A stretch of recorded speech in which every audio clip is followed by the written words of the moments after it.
भगवते नित्यानंदाय।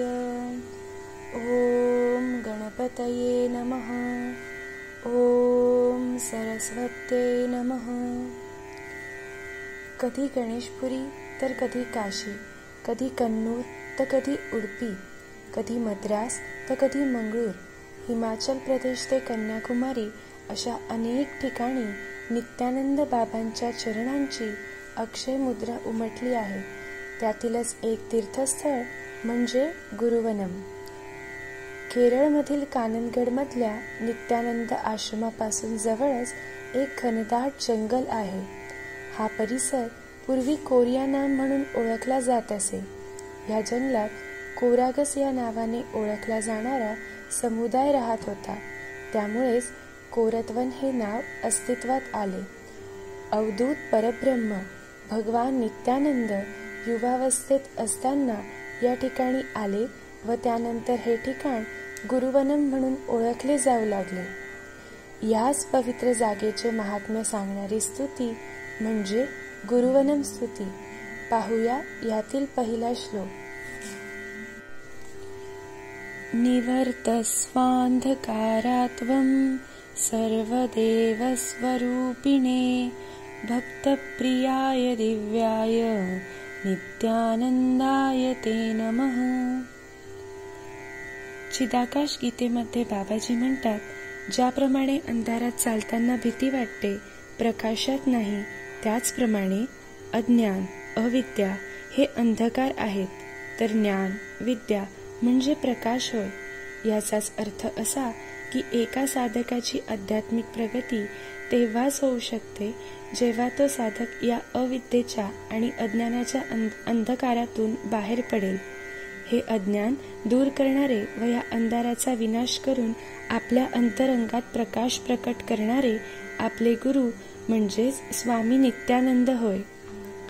जसे की निवर्त स्वांधकारात्वम म्हणजे या अंधारातून बाबा आम्हाला बाहेर काढा, अशी विनंती सर्व देव स्वरूपिणे म्हणजेच सर्वव्यापी शिवस्वरूप साक्षात सर्व देवतांचे रूप असलेल्या बाबांना भक्त विनंती करतात। भक्त प्रियाय दिव्याय नित्यानंदाय ते नमः। ज्यांना भक्त अतिशय प्रिय आहेत अशा नित्यानंद बाबांना माझा साष्टांग नमस्कार।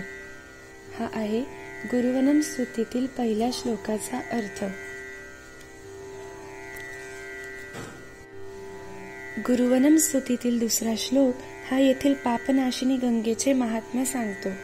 युवावस्थेत असताना जेव्हा बाबा केरळमध्ये होते तेव्हा बाबा बराच काळ गुरुवनम मध्ये असायचे।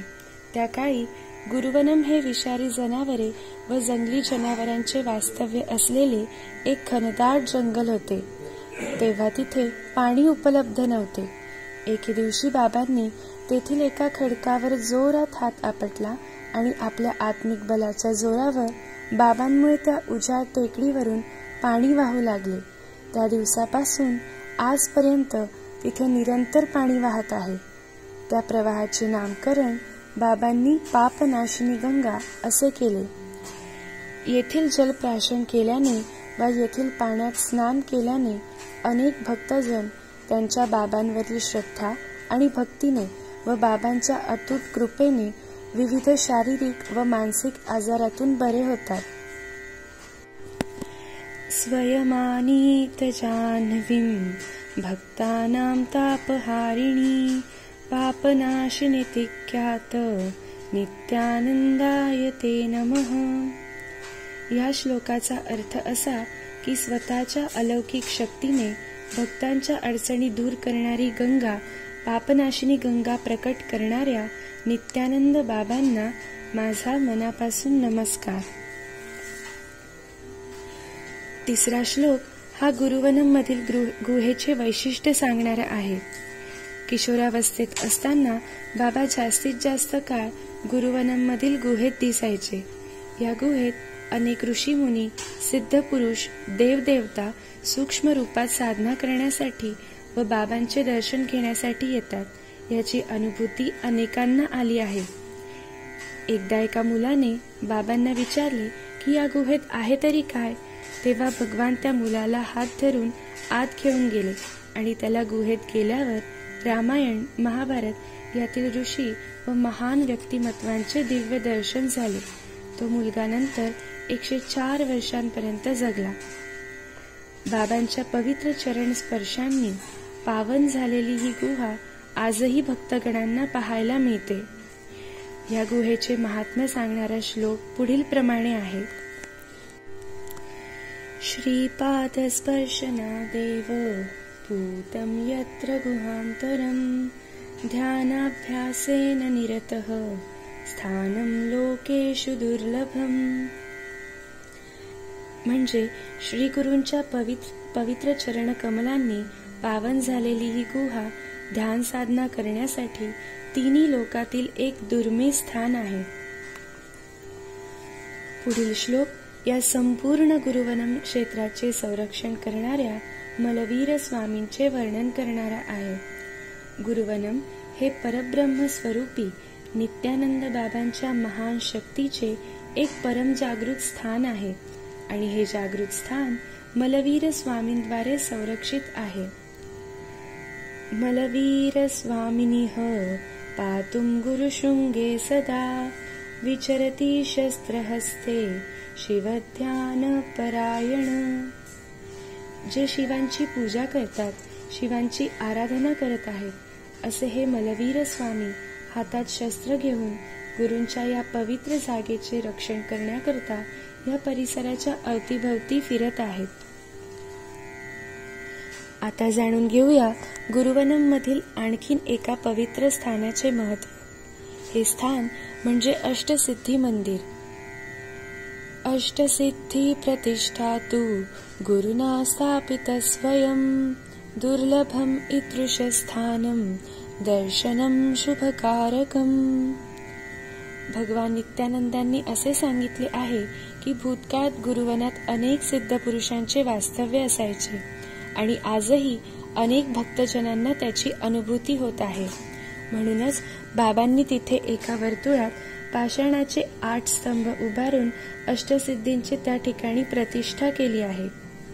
या अष्टसिद्धी म्हणजे 8 अलौकिक सिद्धी ज्या श्री गणेश देवता, हनुमान देवता यांच्याकडे आणि त्याचबरोबर अवधूत अवतारांना प्राप्त आहेत, जसे की आपले बाबा भगवान नित्यानंद.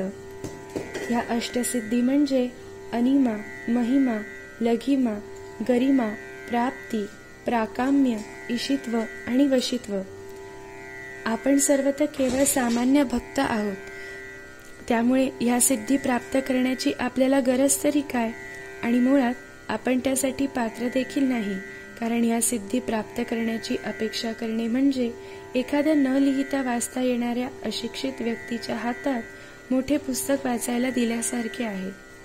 त्यापेक्षा येथील अष्टसिद्धी मंदिरामध्ये आल्यावर आपण भगवंताला आणि या शक्तींना प्रार्थना करू शकतो की हे देवा, मला या अज्ञानाच्या आणि अविद्येच्या अंधकारातून बाहेर काढ व माझी आध्यात्मिक उन्नती व प्रगती होऊ दे. आपल्याजवळ साक्षात नित्यानंद बाबांसारखे महान गुरु आहेत, ज्यांना या अष्टसिद्धी मुळातच प्राप्त आहेत. मग असे गुरु सतत सोबत असताना केवळ तुमची गुरूंप्रतीची श्रद्धा व भक्ती पुरेशी आहे. त्यासाठी अष्टसिद्धी मिळवण्याचा अट्टहास हवा तरी कशाला. अश्वत्थम कल्पवृक्षम तू तनुते गुरुसन्निधिं प्रदक्षिणात लभेत शांतिं चतुर्विध पुमर्थां च. भारतीय पौराणिक कथांमध्ये अश्वत्थाला अत्यंत महत्त्व दिलेले आहे. अश्वत्थ म्हणजे पिंपळाचे झाड. परम फलदायी असे हे कल्पवृक्ष गुरुवनामच्या मुख्य परिसरात उभे आहे. हा श्लोक ह्याच अश्वत्थ वृक्षाचे महात्म्य दर्शवणारा आहे. अश्वत्थम कल्पवृक्षम तू तनुते गुरुसन्निधिं. याचा अर्थ असा की श्री गुरूंच्या मंदिराच्या अवतीभवती पसरलेले असे हे अश्वत्थ कल्पवृक्ष. प्रदक्षिणात लभेत शांतिं चतुर्विध पुमर्थां च. म्हणजे या कल्पवृक्षाला प्रदक्षिणा घातल्यास आपण शांती अनुभवू शकतो आणि त्याचबरोबर पुरुषार्थही साध्य होतो. येथे पुरुषार्थ ह्या शब्दाचा अर्थ धर्म, काम, अर्थ आणि मोक्ष. यानंतरचा श्लोक हा गुरुवनम मधील सर्वात मोहक स्थान म्हणजेच नित्यानंद बाबांच्या पवित्र मंदिराचे वर्णन करणारा आहे. या श्लोकामध्ये ध्यान आसनामध्ये बसलेल्या बाल नित्यानंदांचे वर्णन केलेले आहे. आस्ते ध्यानासने स्थिरम त्रातुम कृपा दृष्ट्या सदा विभुम नित्यानंद गुरोः मंदिरम अतिपावनम. ह्याचा अर्थ असा की या मंदिरातील बाबांची मूर्ती ध्यान आसनेमध्ये बसलेली आहे आणि डोळे उघडे ठेवून सतत बाबा त्यांच्या भक्तांचे रक्षण करण्यास जणू समक्ष आहेत. सर्वत्र उपस्थित व सर्वव्यापी नित्यानंद बाबांच्या श्री गुरूंच्या या अतिशय पावन मंदिरासमोर प्रार्थना करणे खरोखर कृपाजन्य आहे. गुरुवने निवसती गुप्तरूपेण श्रीगुरुः श्रीगुरुर्वसते यत्र कामधेनुस्तु तत्र हि. गुरुवनम मधील कणाकणात बाबाजी गुप्त रूपात उपस्थित आहे. जिथे श्री गुरु साक्षात वास्तव्य करतात अशा ठिकाणी कामधेनू म्हणजेच कुठल्याही गोष्टींची कमी इथे पडणार नाही. अखंड लक्ष्मी इथे वास करीत आहे. तुम्ही जेव्हा केव्हा या ठिकाणी साधनेसाठी याल तेव्हा तुम्हाला या गोष्टीची अनुभूती येईल व तुम्हाला या ठिकाणी साधनेत कोणत्याही प्रकारची कमी नक्कीच भासणार नाही. बाबाजी म्हणतात की गुरुवनम हे ध्यान साधनेसाठी जगातील सर्वोत्तम ठिकाणांपैकी एक आहे. बाबाजींनी असेही सांगितले आहे की कोणी मोठा राजा असो वा मोठा योगी तरी पूर्वजन्मातील सत्कर्मांच्या गुणवत्तेनेच गुरुवनापर्यंत पोहोचू शकतो.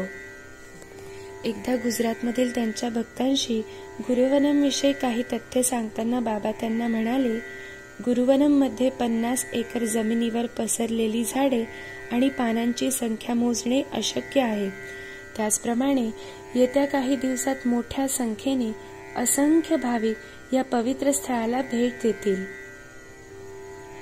ज्या भूमीला साक्षात नित्यानंद बाबांच्या चरणकमलांचा स्पर्श झालेला आहे, जेथील कणाकणात चैतन्य शक्ती जाणवते, ज्या भूमीवर बाल नित्यानंद योगी मंदिर बांधण्यात आले आहे, ज्यात नित्यानंद बाबांची मोहक मूर्ती प्रतिष्ठित करण्यात आली आहे, बाबांच्या अलौकिक शक्तीने जिथे आज निरंतर पापनाशिनी गंगा वाहत आहे, जिथे अष्टसिद्धींचे दुर्मिळ मंदिर बघायला मिळते, ज्या तपोभूमीवर लाभदायी कल्पवृक्ष पसरले आहे, ज्या वनामध्ये बाबांनी प्रत्यक्ष रूपात वास्तव्य केलेली गुहा आजही भक्तजनांना बघायला मिळते आहे, ज्या जागेचे साक्षात मलवीर स्वामी रक्षण करीत आहेत, अशा शक्तीने ओतप्रोत भूमीचे महात्म्य सांगणारी ही गुरुवनम स्तुती होय.